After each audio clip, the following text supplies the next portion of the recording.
Hello student, आज बात करेंगे प्लांट ब्रीडिंग।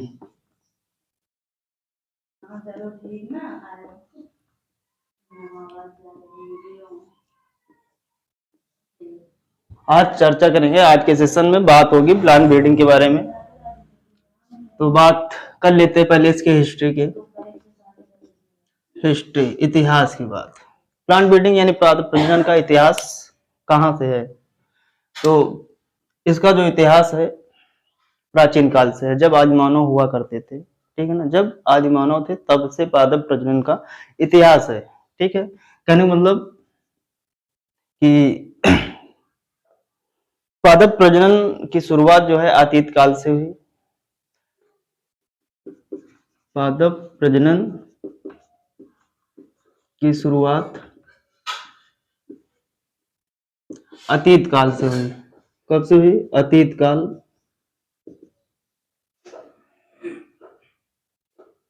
से हुई। यानी जब आदि मानव थे। ठीक है ना, जब आदि मानव थे, कहने का मतलब आदि मानव अपने खाने पीने के लिए जिन जंगली स्पीसीजों को उगाए, स्पीसीजों व विभेदों को उगाया, तभी से जो है ये प्लांट ब्रीडिंग की शुरुआत हुई। क्योंकि जो आज मानव थे उनको भी जीवन निर्वाह करने के लिए कुछ ना कुछ जंगली स्पीसीजों या कुछ ना कुछ खाने पीने पर निर्भर होना पड़ा होगा। तो स्वाभाविक सी बात है कि प्रजनन, जो पादप प्रजनन है, प्लांट ब्रीडिंग है, इसकी शुरुआत कब से हुई है? अतीत काल से हुई, जब आज मानव जो है जंगली स्पीसीजों को उगाने के लिए चुना हुआ होगा। ठीक है, तो जंगली नेक्स्ट बिंदु क्या है कि जंगली जो स्पीसीज है या विभेद हैं, उनको उगाने के लिए जो क्रिया की गई, यानी किस लिए उगाया गया? मानव प्रबंधन के लिए उगाया गया। ठीक है ना, तो कहने का मतलब यह है जो भी जंगली स्पीसीज रही हो या विभेद रही हो या जो कोई भी फसल रही हो, कोई भी पौधा रहा हो, जो मानव निर्वाह के लिए खेती की गई या उगाई गई, वो आपका क्या कहलाया? ग्राम्यन कहलाया। क्या कहलाया? ग्राम्यन। तो देखिए दूसरा बिंदु क्या है, जो भी जंगली स्पीसीज या विभेद खेती करने या मानव प्रबंध के लिए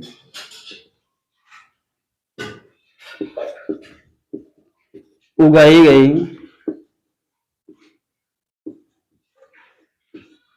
वो क्या कहलाया? ग्राम्यन कहलाया। ग्राम्यन बोले तो डोमेस्टिकेशन, डोमेस्टिकेशन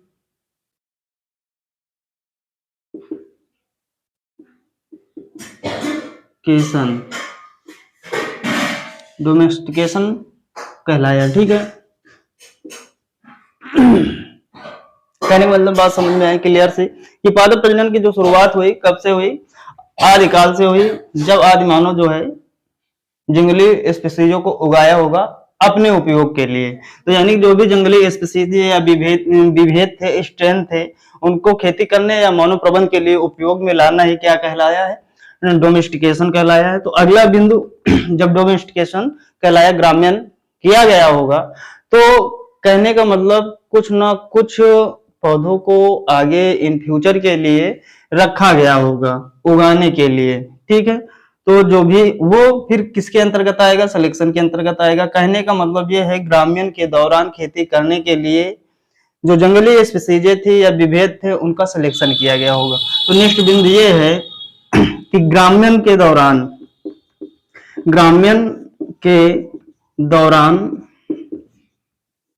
जो भी जंगली स्पीसीजों एवं विभेदों को खेती करने के लिए, खेती करने के लिए चुना गया होगा, चुना गया होगा। तो चुना गया होगा का मतलब क्या, चुना गया यानी कि सिलेक्शन किया गया होगा, ठीक है। तो इसमें अगर बात की जाए कि जो डोमेस्टिकेशन है तो प्लांट ब्रीडिंग की फर्स्ट फेज कहलाई। प्लांट ब्रीडिंग की अगर पूछी जाए बात, प्लांट ब्रीडिंग की अगर फर्स्ट फेज कौन सी है, फर्स्ट फेज कौन सी है, तो डोमेस्टिकेशन है। क्या है, डोमेस्टिकेशन है, ठीक है। क्या है, ग्राम्यन, ठीक है। उसके बाद आपका आता है क्या, सिलेक्शन आता है। क्योंकि हमने जाना कि जब आदिमानव थे प्राचीन काल में यानी अतीत काल में, तभी से क्या पादप प्रजनन की शुरुआत हुई है। क्या हुई है, पादप प्रजनन की शुरुआत हुई है भाई। क्योंकि आदिमानव को अपने जीवन निर्वाह के लिए, खाने पीने के लिए कुछ जंगली विभेदों या जंगली पौधों को उगाया होगा, ठीक है ना, स्वाभाविक सी बात है। तो कहने का मतलब जो भी जंगली विभेद या जंगली स्पीसीजों को खेती किया गया है, किस लिए किया गया, मानव प्रबंधन के लिए या मानव उपयोग के लिए, वो क्या कहलाया, ग्राम्यन कहलाया। फिर ग्राम्यन के दौरान जो भी जंगली स्पीसीज या विभेद की खेती करने के लिए चुना गया होगा, जिन पौधों को या जिन फसलों को, वो क्या कहलाएगा, सिलेक्शन। कहने मतलब चुना गया होगा, वो सिलेक्शन कहलाया, वर्ण, ठीक है। फिर आगे क्या कह रहा है कि प्लांट ब्रीडिंग की फर्स्ट फेज क्या कहलाई, डोमेस्टिकेशन। क्योंकि सबसे पहले क्या आया, ग्राम्यन आया। कहने ग्राम्यन किसे कहते हैं, जैसे पूछा जाए कि ग्राम्यन किसे कहते हैं, तो ग्राम्यन उसे कहते हैं कोई भी जंगली स्पीसीज या विभेद को मानव प्रबंध के लिए या मानव उपयोग के लिए उगाना ही क्या कहलाता है, डोमेस्टिकेशन कहलाता है। फिर लास्ट बिंदु, अगला बिंदु क्या है, अगला बिंदु यह है कि ग्राम्यन जो है पादप प्रजनन की एक तरह से सबसे प्राचीन विधि है। क्या है, ये भी बिंदु, ग्राम्यन जो है, ग्राम्यन पादप प्रजनन की सबसे प्राचीन विधि है, सबसे पुरानी विधि है। क्या है, सबसे प्राचीन विधि है या इसे पुरानी विधि कह सकते हैं, ठीक है। क्लियर, इतनी बात।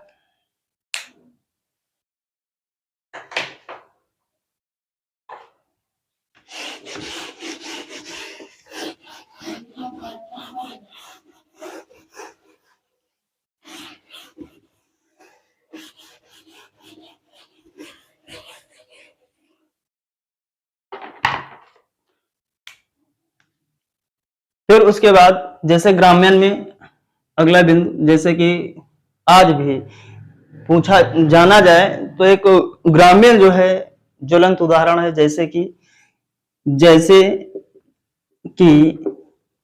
पेंसिलिन, पेंसिलिन के उत्पादन के लिए पेंसिलियम, पेंसिलियम एक ज्वलंत उदाहरण है, एक ज्वलंत उदाहरण है किसका, डोमेस्टिकेशन का। किसका ज्वलंत उदाहरण है, डोमेस्टिकेशन का, ग्रामीण का। कहने का मतलब आज भी जो है पेंसिलिन के उत्पादन के लिए कुछ ना कुछ जंगली स्पीसीजों या जंगली पौधों के जो खोज या ढूंढ में, खोजबीन में कार्य हो रहा है, वो भी आज क्या है, एक डोमेस्टिकेशन है, ठीक है। दूसरी बात, जैसे कि प्रतिजैविकी के लिए फंगस यानी कवक की खोज या जंगली स्पीसीजों में, वो जंगली स्पीसीजों में जो है उसको खोजा जा रहा है, ठीक है, उसमें रिसर्च हो रहा है, तो वो भी क्या है, एक तरह से डोमेस्टिकेशन है, ठीक है। फिर अगली बात, आगे कौन सी बात आती है इसके इतिहास में, जब मानव एक स्थान से दूसरे स्थान गया होगा, जब मानव एक स्थान से दूसरे स्थान गया होगा, दूसरे स्थान गया होगा तो फसलों को लेकर गया होगा, लेकर गया होगा। क्लियर? कहने का मतलब जब मानव एक स्थान पर जहां पर रह रहा था, जैसे आदि मानव एक स्थान पर नहीं रहते थे, कहीं आज यहाँ पर है तो कल वहां पर है, तो कहने का मतलब जब मानव एक स्थान से दूसरे स्थान गया होगा तो फसलों को अपने साथ लेकर गया होगा, और जब वहां पर लेकर गया होगा तो उसको वहां पर उगाया होगा। स्वाभाविक सी बात, ठीक है, लेकर गया होगा तो फिर वहां पर उसकी खेती की गई होगी। ठीक है, जैसे कि मान लिया, जैसे कि हम लोग पढ़ते हैं, जैसे आम का उत्पत्ति स्थल पढ़ा हमने इंडो बर्मा, और पपीतक पढ़ा मैक्सिको। तो कहने का मतलब जैसे मैक्सिको का जो कोई व्यक्ति आया, इंडो बर्मा आया, तो वहां से वो फसल लेकर आया होगा, तब यहाँ पर उगाया होगा, तो यहाँ के लोग उस फसल से क्या हुए होंगे, इंट्रोड्यूस हुए होंगे कि ये पपीता कहाँ से आया है, मैक्सिको से आया, या यहाँ इंडो बर्मा के लोग जब मैक्सिको गए होंगे तो वहां पर वहां के लोग जो है जाने होंगे कि ये आम है, उससे इंट्रोड्यूस हुए होंगे। तो कहने का मतलब यह है जब मानो एक स्थान से दूसरे स्थान गया होगा तो फसलों को साथ लेकर गया होगा। ठीक है, फसलों को साथ लेकर गया होगा, तो फसलों को जहां पर लेकर गया है वहां पर फसलों को उगाना, वहां पर फसलों को उगाना किस लिए, किस उद्देश्य के लिए, जीवन निर्वाह के लिए या मानव प्रबंधन के लिए, मानव प्रबंधन के लिए, किस लिए, मानव प्रबंधन के लिए। ठीक है ना, वहां पर उगाया हुआ होगा तो उसे क्या कहेंगे, वो क्रिया क्या कहलाएगी, जब एक स्थान से दूसरे स्थान ले जाएंगे तो वो क्या कहलाएगा, पुनर्स्थापन कहलाएगा। क्या कहलाएगा, पुनर्स्थापन कहलाएगा। क्लियर? पुनर्स्थापन बोले तो इंट्रोडक्शन, इंट्रोडक्शन क्या कहलाएगा, इंट्रोडक्शन। इंट्रोड्यूस मतलब परिचय हुआ उससे, तो क्या कहलाएगा, इंट्रोडक्शन हो गया। तो ये कुछ बातें थी जो हिस्ट्री से थी। कहने का मतलब कि पादप प्रजनन की शुरुआत कहाँ से हुई, आदिकाल से हुई, जब आदि मानव हुआ करते थे। उन्होंने अपने जीवन निर्वाह के लिए कुछ ना कुछ जंगली स्पीशीजों को उगाया होगा। ठीक है ना, तो वो क्या कहलाया, ग्राम्यन कहलाया।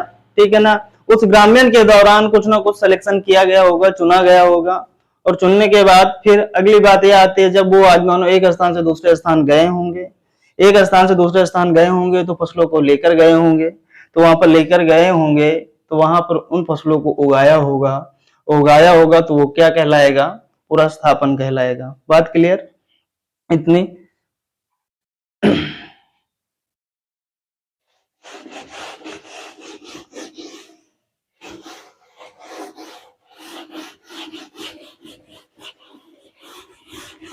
फिर इसके आगे बात करते हैं क्या कि प्लांट ब्रीडिंग क्या है, प्लांट ब्रीडिंग आखिर क्या है, डेफिनेशन की बात करते हैं, क्या होगी डेफिनेशन इसकी। पादप प्रजनन क्या है, तो पादप प्रजनन वह कला व विज्ञान है। क्या है, पादप प्रजनन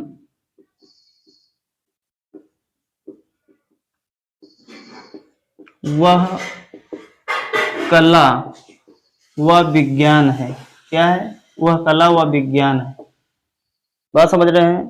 पादप प्रजनन वह कला व विज्ञान है जिसके द्वारा पौधे के आर्थिक महत्व को देखते हुए या आर्थिक महत्व के उद्देश्य से उसमें जो आनुवांशिकी सुधार किया जाता है वही क्या कहलाता है, पादप प्रजनन कहलाता है। कहने का मतलब जो पादप विज्ञान आर्ट एंड साइंस है। क्या है, आर्ट एंड साइंस।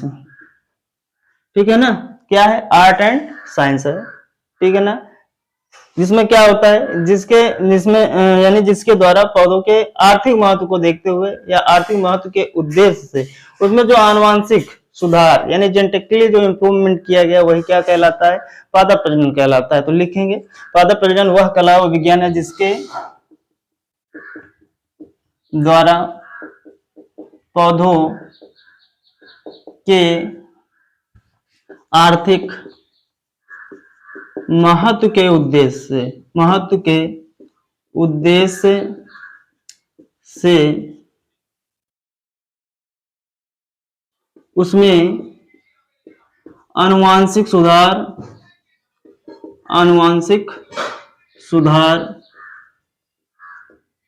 ठीक है, उद्देश्य से उसमें आनुवांशिक सुधार करने को पादप प्रजनन कहते हैं। क्या कहते हैं? पादप प्रजनन कहते हैं। क्लियर? फिर उसके बाद अगर बात की जाए कि नेचर क्या होता है प्लांट ब्रीडिंग का,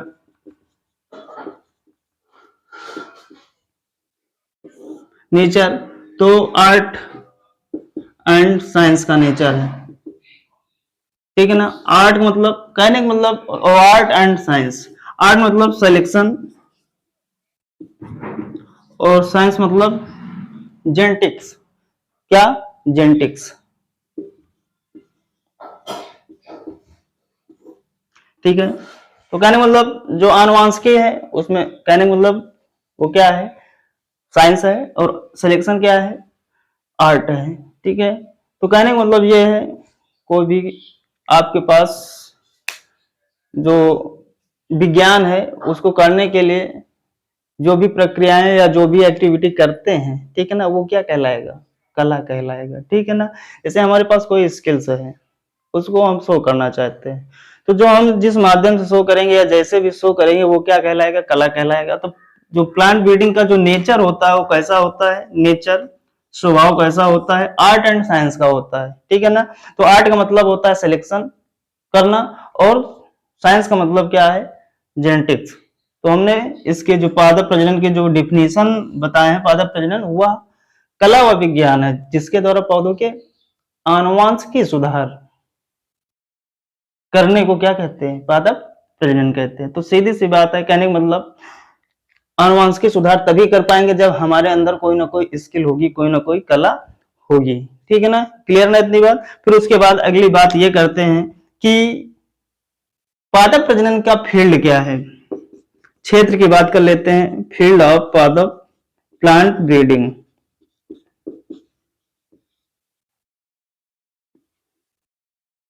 ठीक है। किन किन फील्डों में, यानी पादप प्रजनन का क्या क्षेत्र है, पादप प्रजनन का क्या क्षेत्र है, यानी किन किन क्षेत्रों में ये पादप प्रजनन का कार्य होता है। तो सबसे पहली चीज जर्म प्लाज्म, यानी जर्म प्लाज्म, या ये कह सकते हैं plant genetic resource, plant genetics resource.